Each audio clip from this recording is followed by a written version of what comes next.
Ano pa ko yun guys, naloko na to. Marami na pong nag-alala. Kasi may nagpaabot sa atin ngayon. Nahirapan po daw ang abogado ni Tatay Digong na si Kaupman. Ano ibig sabihin nito? Di kaya bumaliktad po ang swerte ni Tatay Digong. Dito po tayo ngayon guys. Kinakabahan po ako sa ipinapaabot sa atin, no? Kasi po mayroon po nga nagpaabot sa atin si Tatay Digong, nanganganib ito dahil po ay nahirapan po daw ang kanyang abogado na ipanalo ito. Kaya narito tayo, balikan po natin ulit ang ating kaibigan para po malaman natin kung ano po ang katotohanan po sa kaso ni Tatay Digong sa ICC. Parang di maganda ito. Naku po. Sana po nandito sila tatay. Kaibigan.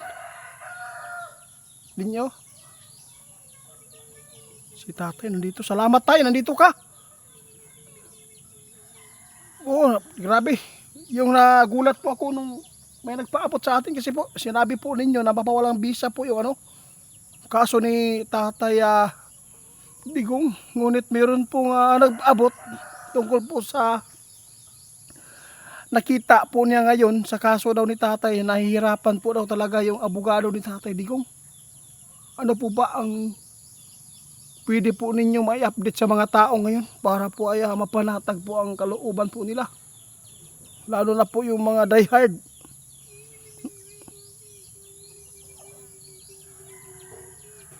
Nako po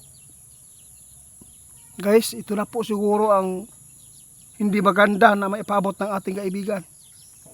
Alam po ninyo guys, mayroon pong nakita si kaibigan ngayon na may lulutang po na witness. Naku po, kaibigan, ano pong witness ito? Yun po ang hirap dito. Hindi po talaga titigil po ang mga kalaban guys. Naalala po ninyo guys, noong hiningian po yung mga biktima. Na ipakita ang mga ID sa lahat po ng mga biktima noon ng drug on war killing. Ngayon po nakuha ng ating kaibigan, kaya nakakalungkot po ito guys dahil po mayroon po talagang plano po ang nagdiin kay tatay na hindi po talaga titigilan at maghahanap po sila ng gusot para ikakapahamak po ng mga Duterte. Nakakalungkot po ito isipin. Kaibigan, unahin po natin yung ipinapaabot sa akin. Totoo po ba na nahirapan po ang abogado ni Tatay Digong ngayon na ipaglaban at ipanalo ang kaso na hinaharap ng aming ex-president?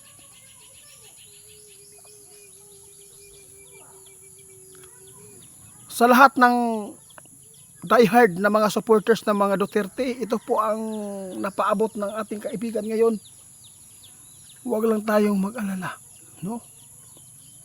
Nahirapan man po ang kanyang abogado, ngunit kitang-kita pa rin natin na mananaig ito guys. Hindi lang po natin naapurahin ang panahon na ito ay makakabalik si tatay, dahil po naghanap po talaga ang mga kalaban ngayon ng mga witness na pwede pong ipalutang po nila doon. Hindi lang po tayo pwede magkampante dahil po sa politika pwede nga dayain yung buto, pwedeng bayaran. Ito pa kaya na ID lang ng mga biktima ang hinihingi po ng ICC at pwede na po daw itong magagamit laban po kay Tatay Digong para po mapahamak ang kanyang kalagayan ngayon. Naku kaibigan, ano po ba talaga ang pinakamagandang gawin po nila dapat para po ay manalo na?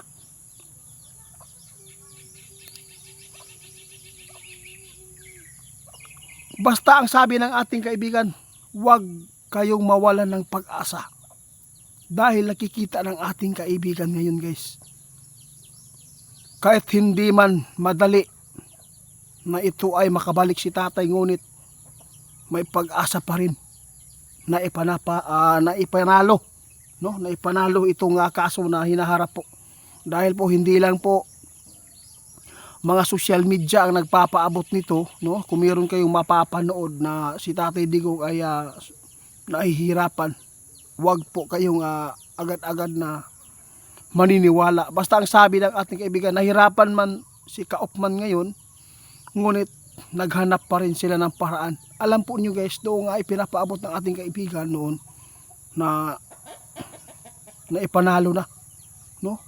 Biglang sumulpot pala ang mga witness dahil po sa ginising ng mga nagdiin kay tatay, no? Ginawan pa rin nila ng mga gusot ang ICC para po ay meron pong mga witness na maipadala doon ng mga biktima, lalo na ay ID lamang ang kanilang hinahanap. Ang problema lang dito, gawaan ba ng hindi maganda si tatay, himu-himuan o dili maayo, baka po magtanga-tanga ng ICC, delikado kaibigan.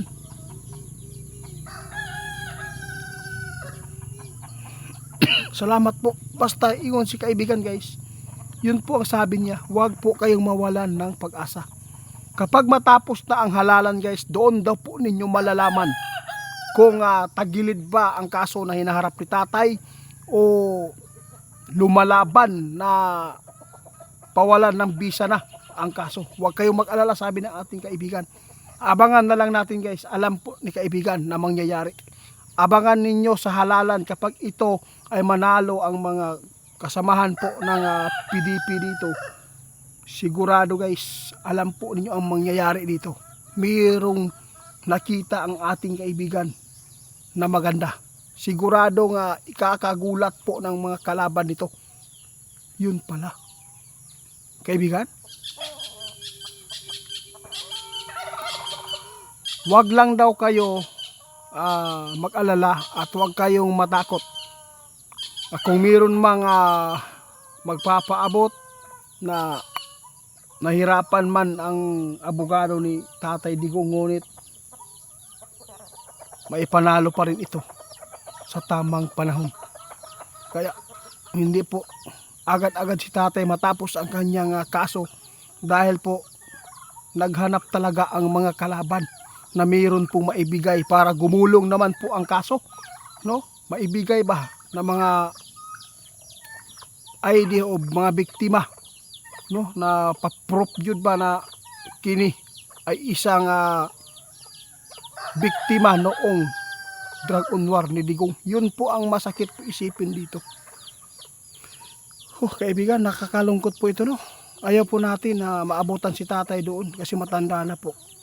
Tulungan lang po natin na ipagdasal ang kanyang kalagayan, lalo na ang kanyang buhay, at bigyan pa ng malusog na pangangatawan at magandang buhay po doon. Kaya salamat kaibigan sa mga ipinapaabot po ninyo ng mga encouragement pa sa mga diehard na mga supporters ng mga Duterte. Abangan nyo guys, mayroon po magugulat dito pagkatapos sa pagbotar diri sa Senado guys. Kung kinsa man yung mga PDP makadaog, magugulat kayo guys. Doon po lalong mapapahamak talaga yung mga tao na kumakalaban sa mga Duterte. Alam po natin guys, malakas po sila ngayon dahil po sila po yung mga kasangkay nila ba kaibigan, di ba? Mga kasi administrasyon po nila.